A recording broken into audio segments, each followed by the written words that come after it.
سلام بینندگان عزیز، امروز چهارشنبه 4 مارس است. ساعت به وقت شهر پراگ 10.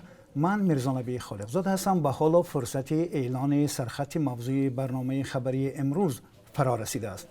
تفصیلات این و گزارش‌های دیگر را در برنامه اخباری آزادی ساعت رسا 1 در پخش مستقیم به هم ثبت آن را در صفحه آزادی ویدیو میتوانید تماشا کنید.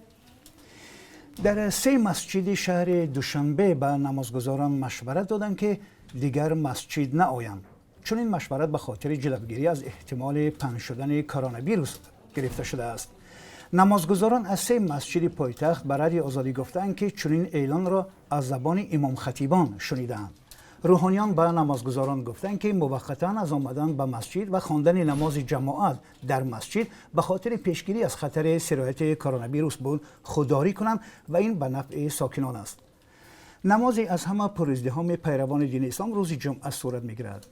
آیا این هفته نماز جمعه در مسجدهای تاجیکستان دایر می شود و یا نه؟ در برنامه اخبار برایتان خواهیم گفت. ضمناً چند لحظه پیش خبری که به دست ما رسید، وزارت معارف تاجیکستان هم راهپیماها و یا مارشرافکاها برای جشن نوروز امسال را به خاطر جلوگیری از خروج احتمال کرونا ویروس منع کرد. روسیه مبلغ نفقه پرداختش به افسر بازنشسته تاجیک را بازپس می‌خواند. مقامات شهر مسکو از کرامت شریپوف حامی حقوق مهاجران که پس از خدمت در ارتش روسیه بازنشسته شد نفقه می‌گرفت، خواستند پول نفقه 2 سال آخرش را بازپس بدهد.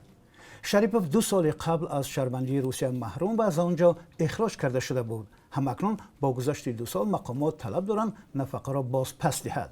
خود کرامت شریپوف در این باره چه نظر دارد؟ در برنامه اخبار ساعت رسا 1 تماشا کنید.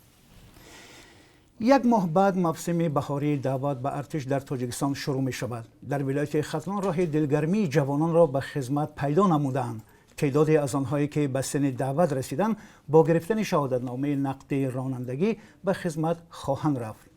این اقدام در حال راه اندازی می شود که قبلا نیز مقامات تاجیک برای جلب جوانان بعضی امتیازها از جمله زمین وعده می دادند، اما اجرای آن را بعد خدمت حربی می گذاشتند که نه همه وقت عملی می شد.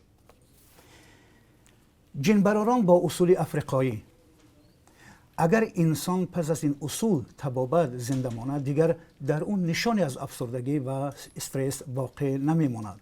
در کشور سومالی یک گروه از طبیبان خلقی آدمانی که به بیماری‌های روانی و استرس و افسردگی گرفتارند با اصول غیر عادی تبابت می‌کنند. این نفران را در نزد کفتار قرار می‌دهند که در قفس است. آنها معتقدند که پس از دیدن کفتار و هیبت آن افسردگی شخص رفع می شود.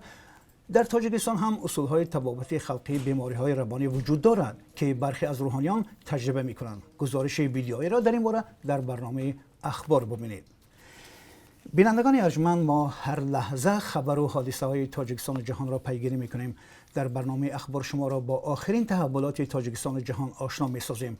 تا کمتر از 3 ساعت دیگر ما را در پخش زنده در صفحه آزادی ویدیو در یوتیوب و صفحه رادیو آزادی در فیسبوک و ادنا کلاسیک همراهی کنید. خدا نگهبان شما.